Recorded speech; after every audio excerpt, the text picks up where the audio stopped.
Hello and welcome to the final Genlock Season 1 podcast. I am Life Fiber Extraordinaire Mediocrity 4. It is me, high powered, and as like Chase, I am ascended in my wokeness at the end of this season of Genlock.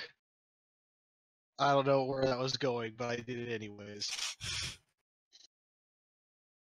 And it is I, Coop, who, like Sinclair, has been beaten and tortured, and is trying to find a way to escape from the hell that he finds himself in. It is I, Lily, the Frenchiest fry, and still somehow surviving this very bland ordeal. Hello. French Yeah. fried. Yeah, so apologies to anyone listening to this if anyone's audio cuts out. That is my fault. My internet is being very fickle today. And I cranked the sensitivity way yeah, up on mine, yeah. so I'm not cutting out at all. Fuck that shit. Yeah. I wish Dude was here. I wish he didn't drop it so I didn't have to do this. But anyway, We so all wish that. this might be the last Genlock podcast we do because just to get this out of the way, I liked this episode. I liked it a lot. But the That's series quite as a decent. whole was just kind of okay. Like, I'm there for season 2. I'll watch season 2. I'll give it another season to really hook me because I'm sold on it. But I'm not hooked. And because of that, I personally am not enthused about spending any extra time on this series beyond the 20-something minutes it takes to watch an episode every week when it's coming out. But that Maybe is like entirely up once to you every guys. 4 episodes, or like a mid-season then a finale podcast, if we even do them still. Yeah, yeah. If They're season just an 2, overall episode comprehensive 1, review like Fatman Fallings and Yeah, Big Volume yeah. reviews that he Yeah, does. we could do like finale podcast just to talk about season 2 as a whole when it comes out, but that's a year and maybe even some change off. Because I mean this season took so long to make. I know they had to like build all the assets from the ground up. So season 2 should not take nearly as long to make. Because this was in development for like almost 3 years, if memory serves me correctly.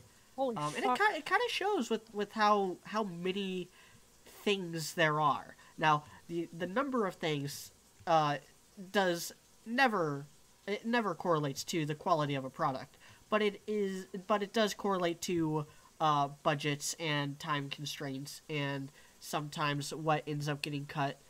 And but that's not what this podcast is about. Let's talk about this episode.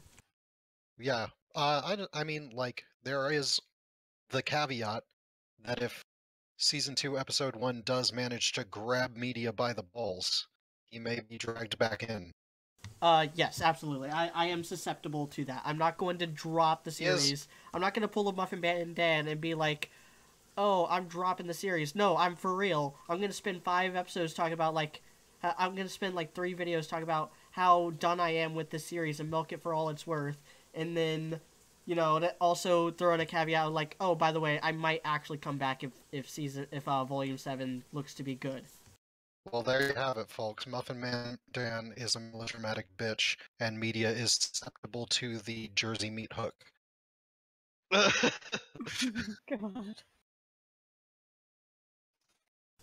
So anyway, just on to the actual some critics episode. just frustrate me. I have nothing Yeah. against them. It just frustrates me when people do stuff like that. But anyway, this episode of We'll Genlock. see you back whenever you need the views on your YouTube channel. Back it.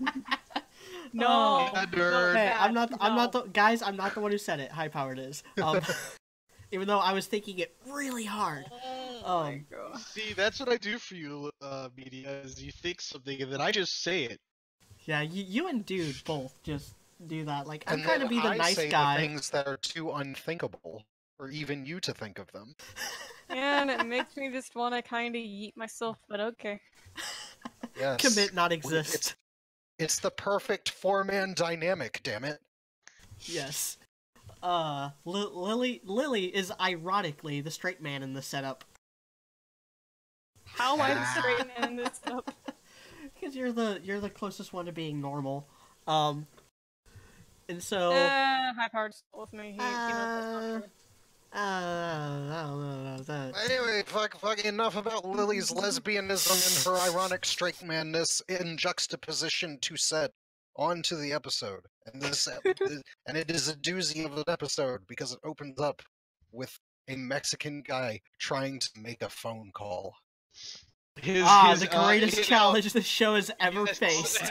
His Western Union wire transfer finally got through it. He was able to go to the local 7-Eleven and buy a telephono card so that he could afford the 5 seconds it costs, the 5 seconds of extreme long distance travel, long distance phone calls to his waifu Cammy, which is in competition with Ao, which is some random chunky Asian dude who's a YouTuber.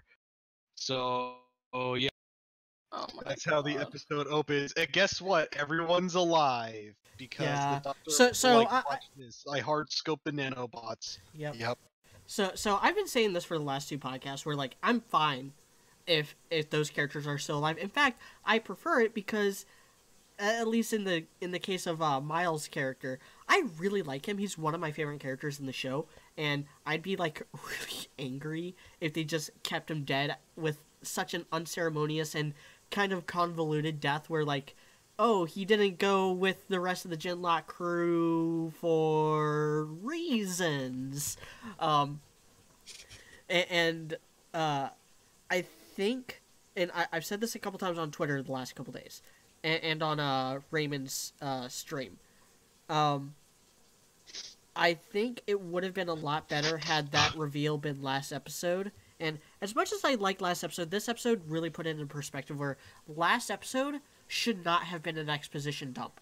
Last episode should have been a rescue operation to get, like, Miles and General Chalanka and Chad Thundercock and Dakota Fanning out of Dodge. Well, here's the thing. Last episode it wasn't really totally an exposition dump. It, like, started off being like a cool Red October, oh, how are they fucking detecting our submarine kind of thing. Darn it, we sung the national anthem and that was detected on sonar. Yeah.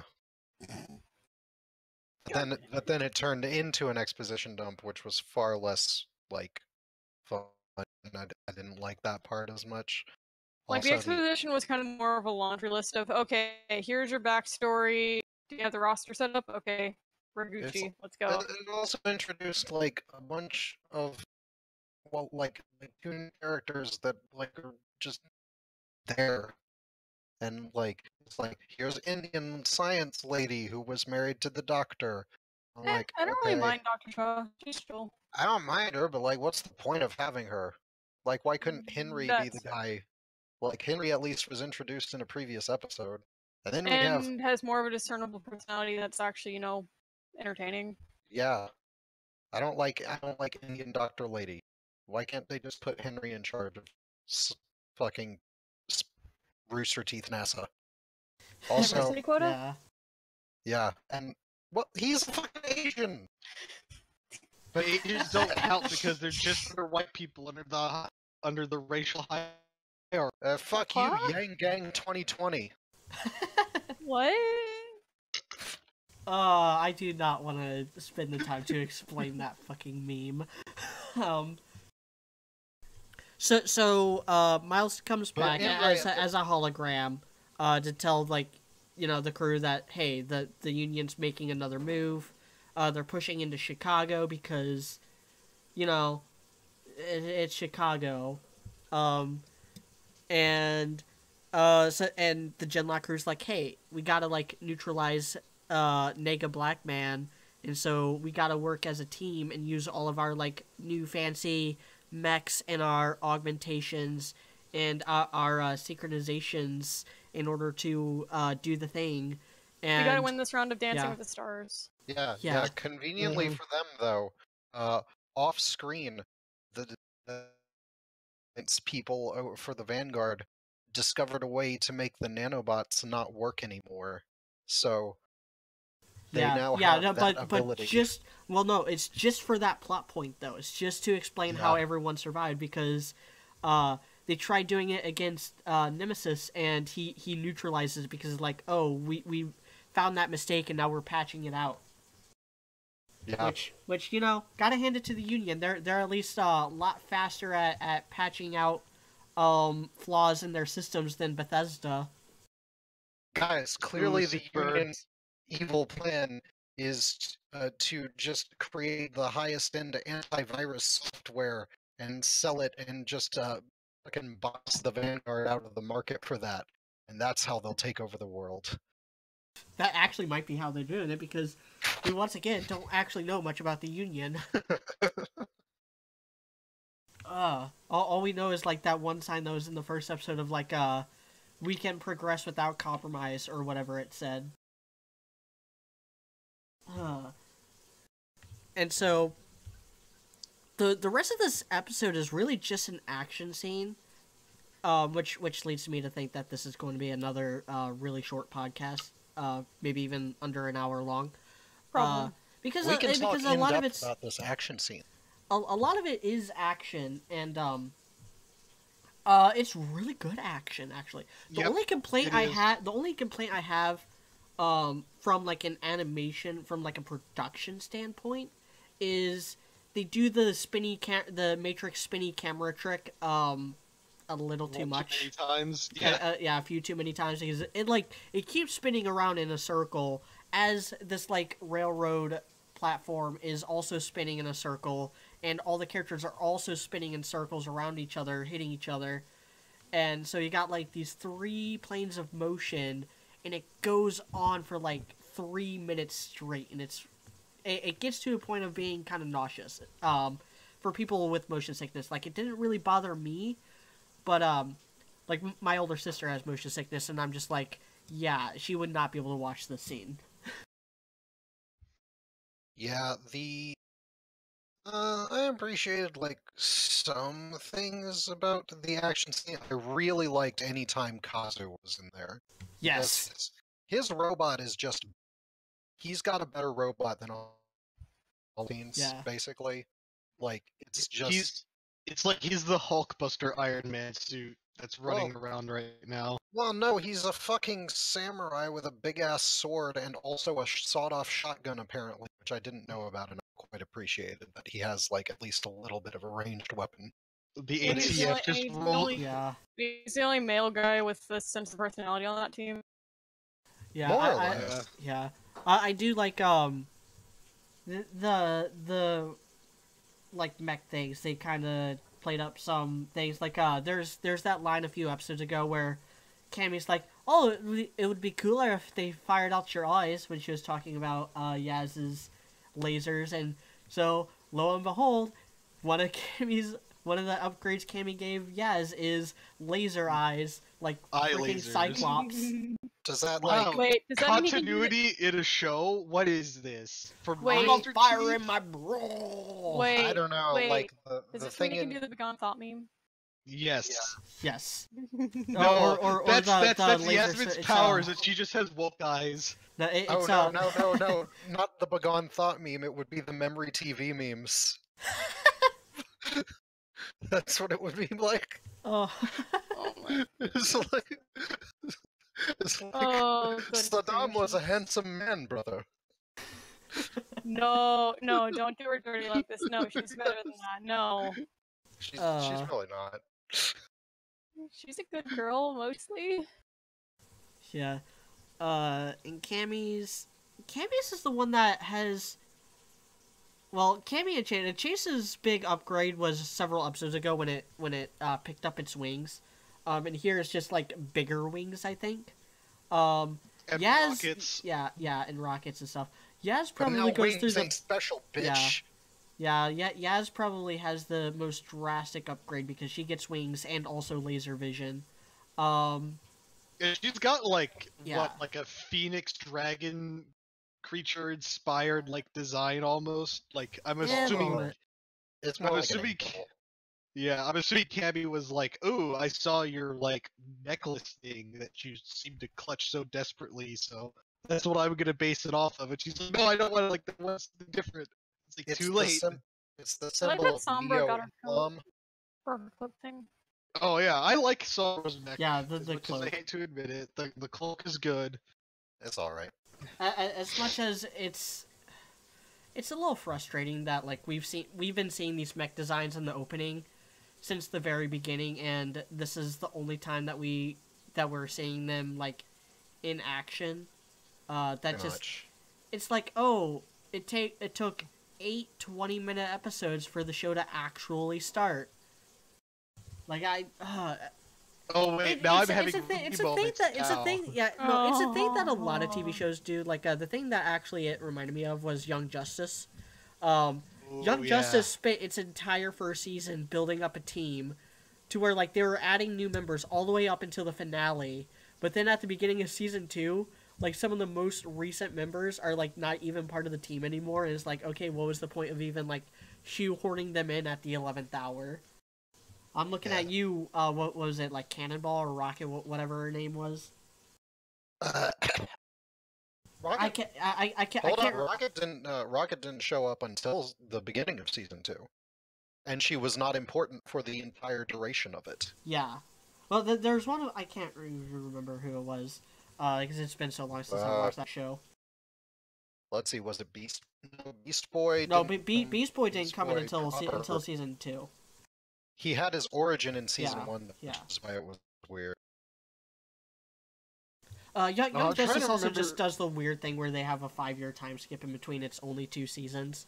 It's like, oh, Yeah. we And, had like, 5 people seasons. had, like they broke up and got back together within Yeah, that time Yeah, span. it really felt like with Young Justice, it really felt like they had 5 seasons planned, but then Cartoon Network was like, you get 2, and instead of just doing the first 2 seasons, they did the first and the 5th. Yeah. Young Justice is such a weirdly paced show. But back to Genlock, we get a bit of a character arc for Chase, and I appreciate it. He's going through like a full-blown existential crisis because of Nega Black Man and all the copy stuff, and also the fact that he like transcending his humanity. all the transhumanism themes that are ingrained into his character that are actually Honestly, that are though, more is it- interesting than his personality. Is it really that hard to transcend your humanity when you started off as a black guy with very little humanity in the first place? Because your character was just a cardboard cutout because you're just a normal average all-American dude. Well, no, because you're black. God damn it. Stop. I knew where he was going with that. I didn't want to say anything. I have Oh god, what's the fucking JoJo meme? I have transcended my humanity, JoJo.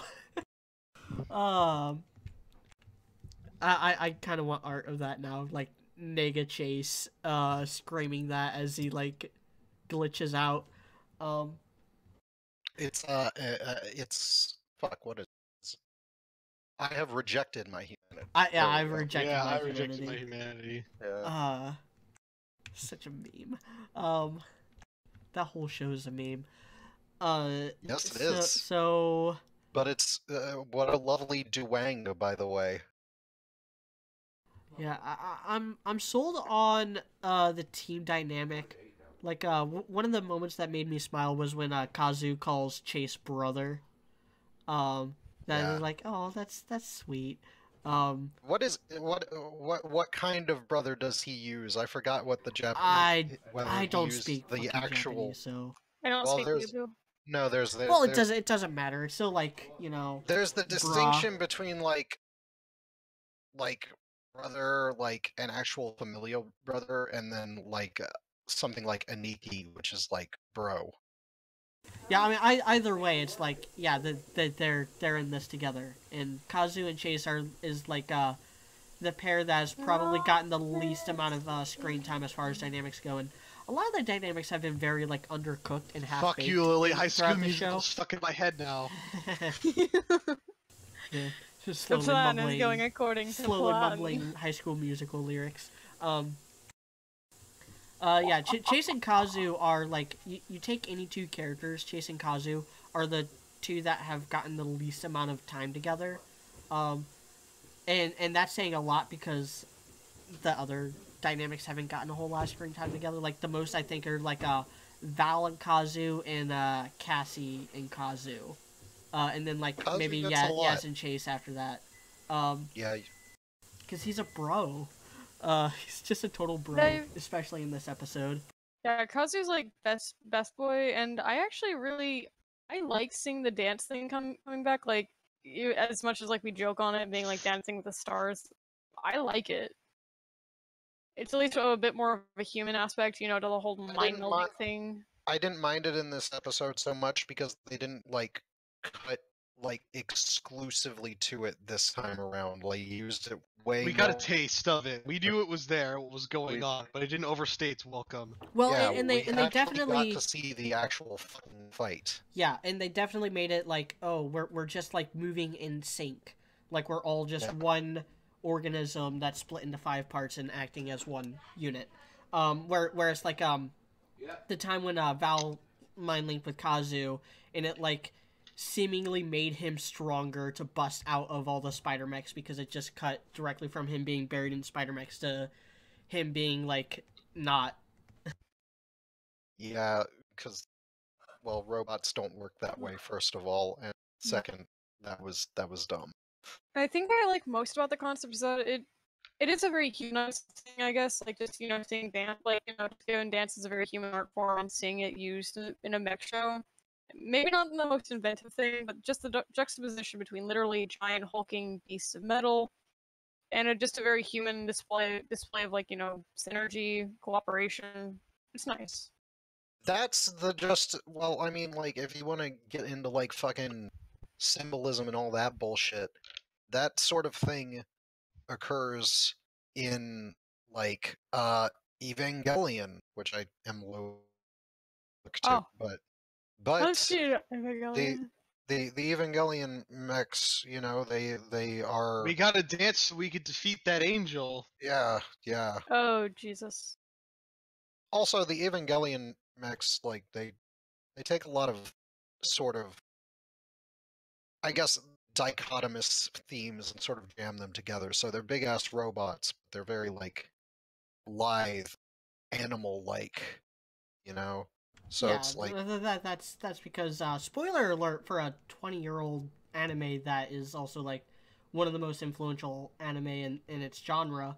The Evas are actually like angels with machine parts built onto them in order to control them. That's I kind of dug that about Evangelion, even though I kind of saw it in Eureka 7 first. But so the so Eureka they 7 robots are still robots. They have surfboards. Well, no, the main mechs, the Nirvash and the End. Yeah. Are also have the oh god, such a fucking weird word. The like Scub Coral. the Scub Coral. The Corallians they still have like Corallian bits. God, I need to rewatch that. I need to, introduce that show to more people because it's one of my favorites. That show is just like really fucking deep, honestly, in a weird way. It's like weird coming of age tale. Yeah, I like it. And so I like Max on surfboards. Yeah. So we get the fight in the train yard, and the parts of it kind of go well. Nega Blackman also has some upgrades. He can also fly now, and he has Nanomachine's son. And he can fly really fast. He's got spider legs. He's got a swarm of nanomachines that can actually block things and act as a functional wall, in addition to being able to completely replace parts of his mech. He has the best type of reactive armor, aka it just throws back whenever it breaks. Yeah. Pretty much. So it's like a chief net. And exactly. So they start because of all the like mind linking and upgrades that they're using, they start burning through uptime, and they have to pull out before they can do the 5-man link, and then Chase is like, I don't even have a body worth going back to, so I'm gonna stay here, use up the rest of my uptime, and then stay in the mech and keep fighting, give you guys time to reset and stuff. And he does, and it's interesting what they do from here. Again, like some of these plot points are a little half baked. A lot of them could have done with a bit more, organic development, because the whole like storytelling in this, all the plot points are good, is the thing. Like the only plot point in this entire season I don't think was good was Sinclair. In episode 10. Ugly head. No, in episode 2, namely, the whole the I guess we're calling him Fake Sinclair now, Evil Sinclair. Fake Sinclair was the most retarded thing that Yeah. happened during this entire. Yeah. I don't even remember who that is. He's the one who he's the one whose plan was to like steal Genlock by he staying was the in the douchebag base. guy. Yeah. And got his And brain actually- scrambled. And nothing, to be fair, nothing that retarded ever happens again, but that was really fucking retarded. That made no Yeah. fucking sense at all. I was just Which like, now, with us knowing that there's copies and copies and copies of Chase running around, his plan seems a little less dumb. Just a little bit. are there copies running around? I thought. See, They kind this is of. This is another thing that was not conveyed well, because I thought it was just him, like, popping up, like, images of copies in his head, but, like, then he says they're a copy of a copy of a copy, and then I'm like, wait, motherfucker, weren't you trying to kill him because he was a copy, and you're a copy? Or are Yeah. you saying there They're are other wrong. copies? Yeah, I Why think would that you I want think, to kill those copies? Yeah, I think it that doesn't they- make any well, sense. No, I think, okay, here's my interpretation of that scene. There are other copies.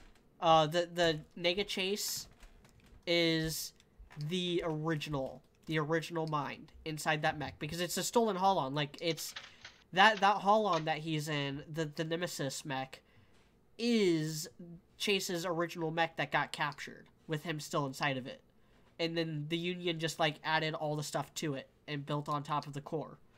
And so they probably made copies of their own for like backup plans, but the reason why Nega Chase wants to kill Good Chase is because Good Chase has the body.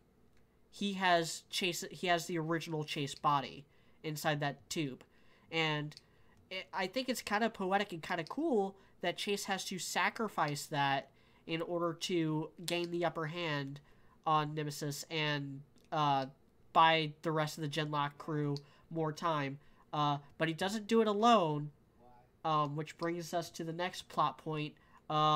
Gray G. Haddock as Leon, the ex machina of this episode. Leon, who is officially the biggest bro ever, and I'm sad to see him go. Yeah. The man who famously wanted to bomb civilians but didn't get to. Good God. night, sweet prince. Sarge, do you remember that village you said we weren't supposed to go anywhere near? Let's say hypothetically it doesn't exist. Oh no. But Leon, he jumps into Sinclair's mech, and he sacrifices his body because it was established in episode 3 that Leon is Genlock compatible, but he's just too old to do it safely. It's just too much of a risk. And so I'm glad that they kind of pulled the trigger on that Chekhov's gun. I was kind of expecting them to do it somewhere down the line. And I'm glad that I'm happy with the way they pulled it, with them like actually going into a coma at the end. Because it means that, you know, it was an actual sacrifice and not like a Deus Ex. And I just wanted, if they were going to do that, to do something with Leon in between that line of exposition in this moment, this heroic sacrifice, because as it stands, Leon is just another one of the many half-baked plot points in this season. Are you saying, media, that Genlock could have benefited from a longer runtime? I think it could have benefited from more episodes, and it could have benefited from focus being put in the right place. There's a lot of things I feel like I'd have to rewatch the entire season in order to like pick out specific scenes that I would cut, that I personally would cut and replace with other like character moments and arcs and stuff. And that's just something I'm not willing to do with how many other things I have going on and how many other shows I'm in the middle of watching right now.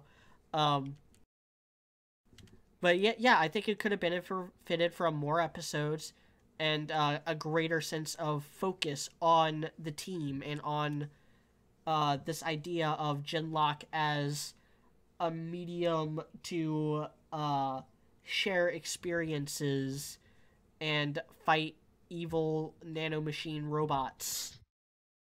And lose your individuality. Yeah, Become yeah. part of a fucking hive mind.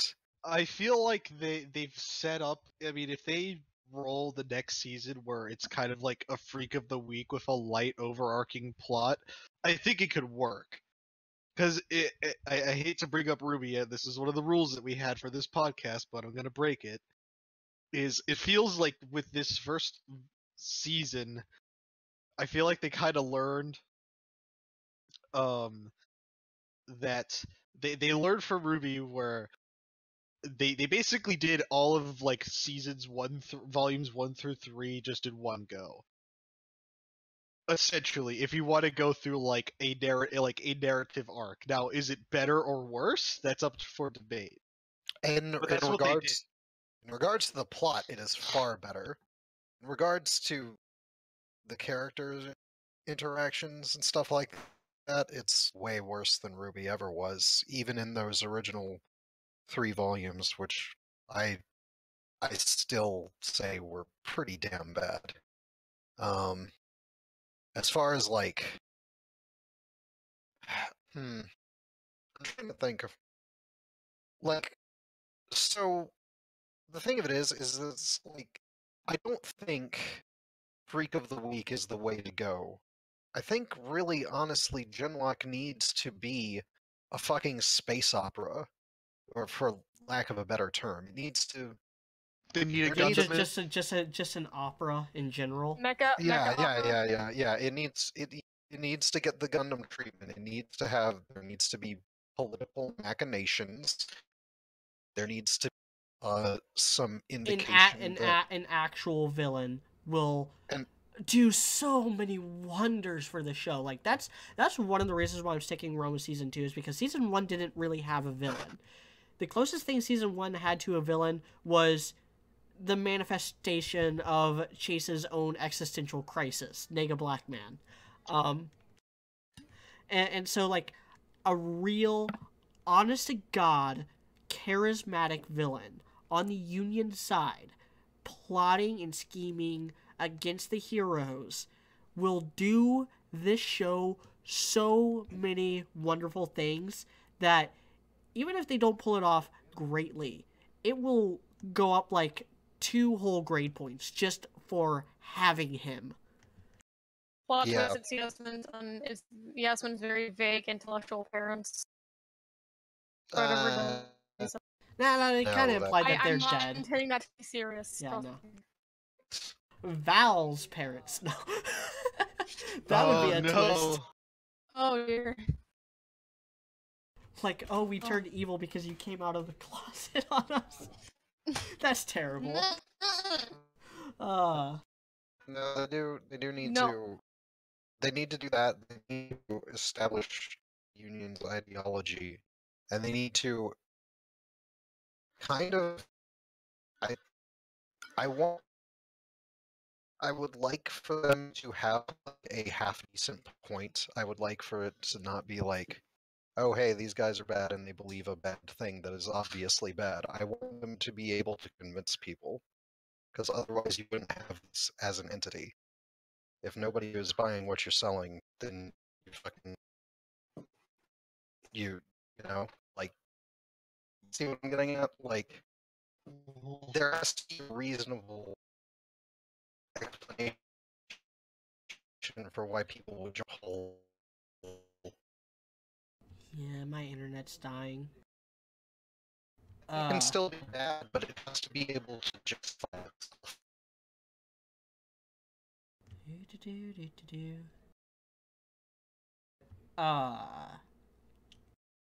Well, I try to get them back. We still hear you Am I just back? fine. Okay. Yeah. I couldn't hear you guys for a few seconds there. Oh. I was gonna go on a point of Do it. just the power of friendship. 'Cause that's really how they end up beating Genlock Nega friendship Black is Man. magic. Yeah, that's the most anime thing about this series is the whole. It is. The Like, villain they is fucking- like, well, I guess I get to die then because they have the power of friendship. They literally at one point, and this is like the image I'm using for the backdrop, for the visual accompaniment, is like them all linking hands, and they fucking do like a Care Bear stare, in the net. They go full Voltron. Yeah. It reminded me actually of Captain Planet, as most things oft do. Like they're all combining their powers, you know. Like Kazu is probably fire. I'd say Val is wind. Yaz is earth. Cammy is water, and Chase is heart. And together their powers form Captain action scene where they just beat the ever loving fuck out of Nega Black Man. Genlock once brought peace to the world, but everything changed when the Nemesis attacked. Yeah. No. It was the reverse. Yeah. And so, what else is there to talk about? Interesting note. Nega Black Man, freezes when he sees, Dakota Fanning. That's something I appreciated. That was like a little, like, I did too. Yeah. that is the original Chase. Like, he's still, like, Chase, even if he's, like, evil Chase. And, I know, Dashi, especially was like calling that for like weeks and weeks. Like, I just want to see him, like, see Miranda, see what happens, because I think he's just going to like freeze up. Is he going to like hurt her? We were having this conversation. Where, like, I would like it for it to go like what Ultron is in the comics, where like because he's based on like Hank Pym, and Hank Pym is the one who made him. Like, he is totally fine with beating all the other Avengers' asses, but when it comes to Wasp, he's like, I can't do anything. And he has to, like, keep upgrading and manipulating his own, like, brain patterns before he, can actually, like, even touch her. Like, I think all that stuff is interesting and cute.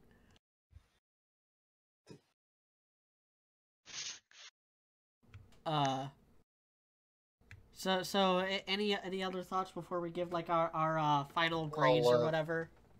Well, like, Anything else we need to address? Oh, the ending stinger there. Yeah. The So- shocking revelation that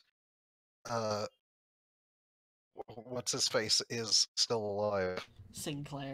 Oh, Sinclair. Yeah. I feel like whenever we're gonna literally get all of the info about the bad guys from Sinclair's perspective. That would be all right.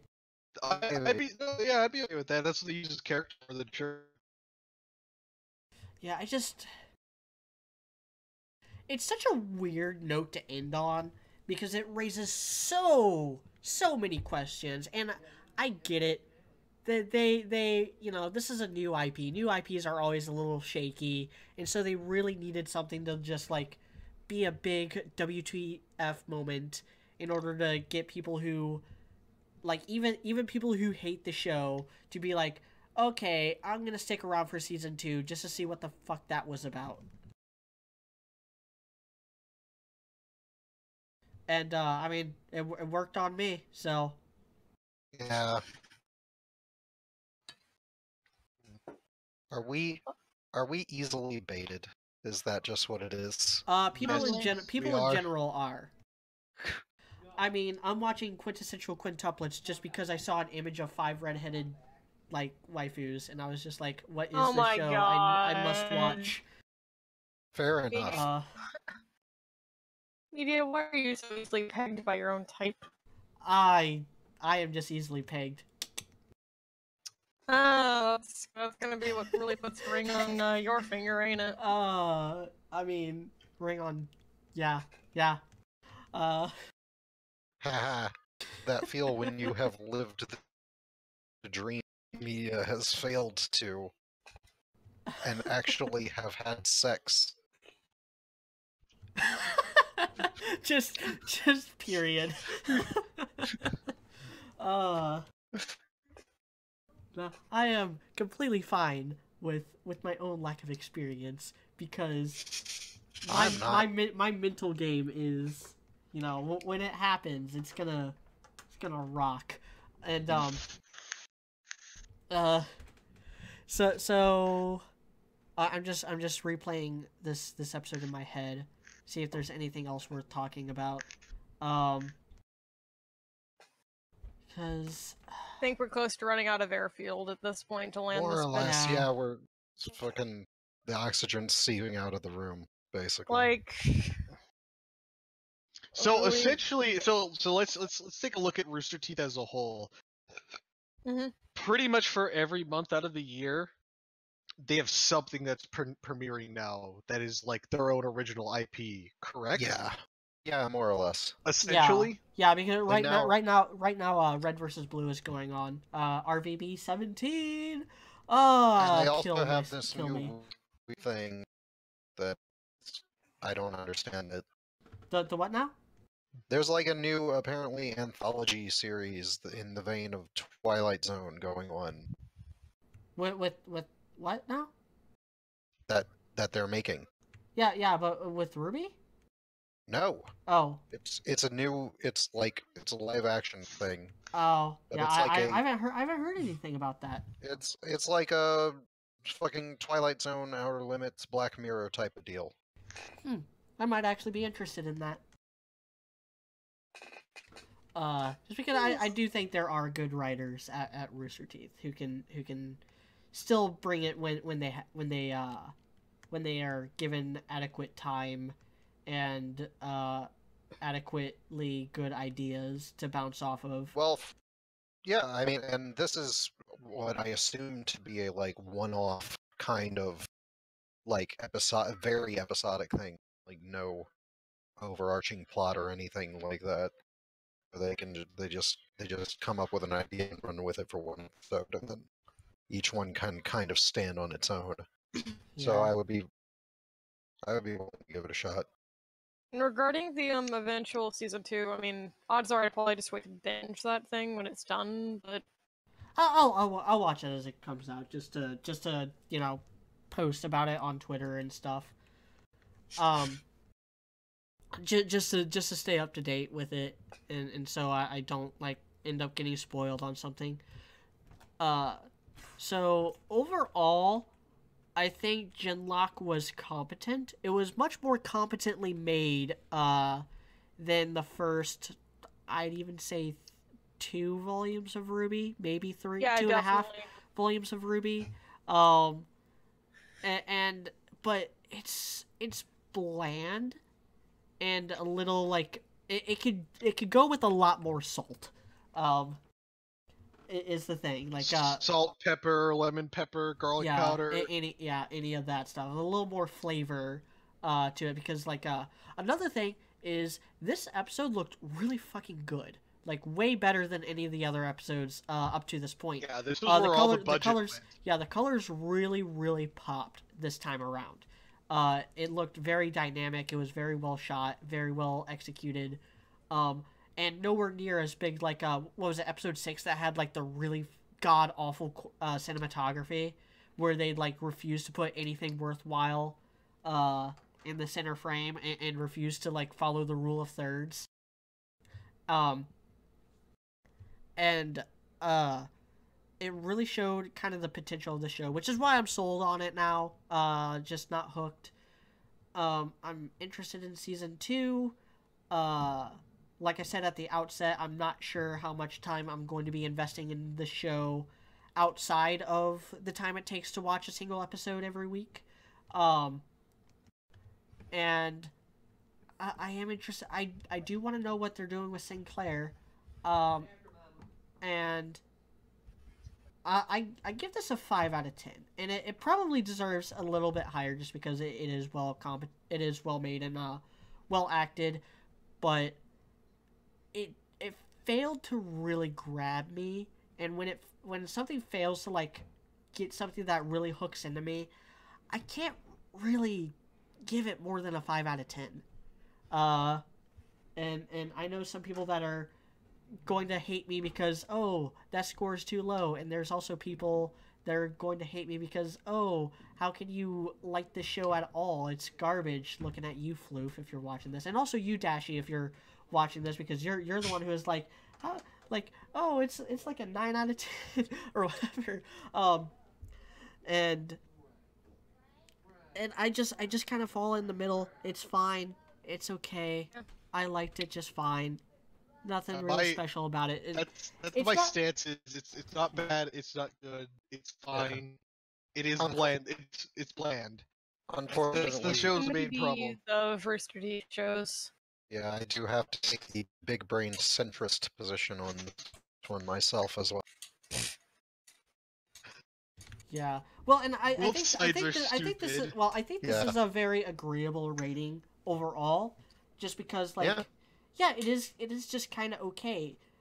It's not Wait, like is Genlock the Captain Marvel of Rooster Teeth Productions? I I haven't don't know, seen I haven't seen seen that. Captain Marvel yet, Can't but really I'm gonna judge say it yet. yes. Just from what I've heard, and and keep in mind, and I said this during the last couple of Ruby podcasts, I was going into it wanting to hate it. So the fact that I like, again, like I'm giving it a 5 out of 10. That's average, and that's funny enough. That's the same score I gave Devilman Crybaby last year. So take that with a grain of salt. I just because I do think the show absolutely deserves the 5 out of 10, and I think a lot of people are in agreement with me that it's just kind of okay. Whereas like Devilman Crybaby, people were giving it like 10 out of 10, 9 out of 10, stuff like that, and I'm just like, the show's kind of garbage though. Should have gone more. Yeah, It's not even the good garbage to roll around in. yeah, that Ruby is the good garbage to roll around in. It's the garbage. Oh, fuck that show. I love it so much, but fuck it. And yeah, I mean that's my, opinion on Genlock. Eh. Anyone else with final thoughts? No. You pretty much summed it up. Yeah, you stole my thunder there, but I was just gonna say the same thing anyways. Don't worry, no one can steal your thunder when we hear the sound of your ass cheeks clapping. Oh no, Yeah. it's high powered. He's really thick though. We could hear his booty clap from 8 miles away.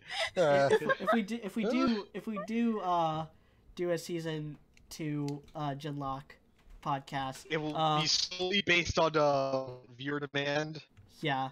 Yes, And or- I would like to get like both Dashy and Floof on at the same time.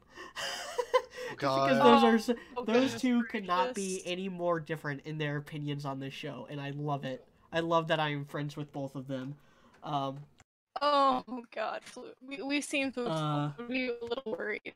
Oh, no. Yeah, so anyway, yes, we'll be running a PBS style telethon to try and raise funds to make it worthwhile. Before we to- shut down, I might as well check the email account. I checked it like a week ago, and there wasn't anything new. I'm gonna check it again real quick. just check, to yeah, see. yeah. Check it again. How about Because what? We'll have interesting things to say about an Yeah. uninteresting thing.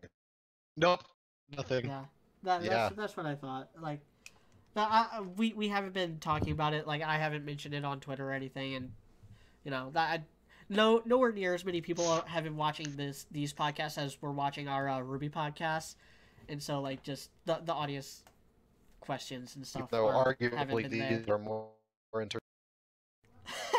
because they have you on it. Oh yeah. I mean, I know at least one person who agrees, so I'm on a take that couple to of the those bank. though. Too, Yeah. If you want to look back in the deep archives. yeah. And so, wrapping up, plugins, I guess. If you like this video and you want to see more, like, comment, and subscribe. Follow me on Twitter at EAMediocrity4. Email us at rubyandbeyond@gmail.com for any questions, and we'll address any questions on anything next time we set up and decide to do a podcast on something, which will actually be the Marvel Cinematic Universe. The first of I think we have 7 podcasts planned. We're chunking it out to be like 3 to 4 movies per podcast, like 45 minutes per movie, and yeah, those will be starting later. Actually, basically exactly a week from now. Yeah. Because I'm That's wanting to do looking I'm forward wanting to record the first one on the 19th, and it's the 13th now. Yes. It'll be the 14th when anyone else is watching this, but still, that's because upload times. But yeah, anyway, times. so like Get out.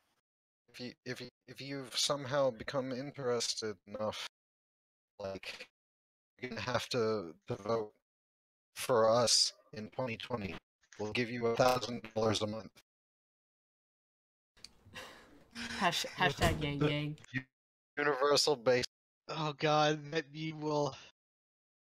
Oh, Yeah. 2020 is gonna be a spicy meme of an election Oh year. god, I look forward to can't it. wait. There are many brain cells that are going to be lost. I can already feel them Yes. decaying. I can already feel the amount of arguments I'm going to get on Twitter over the next like 15 months as all this stuff plays out. Inflation? What do you mean it's not going to be worth anything? It's $1,000. How can it not be worth anything?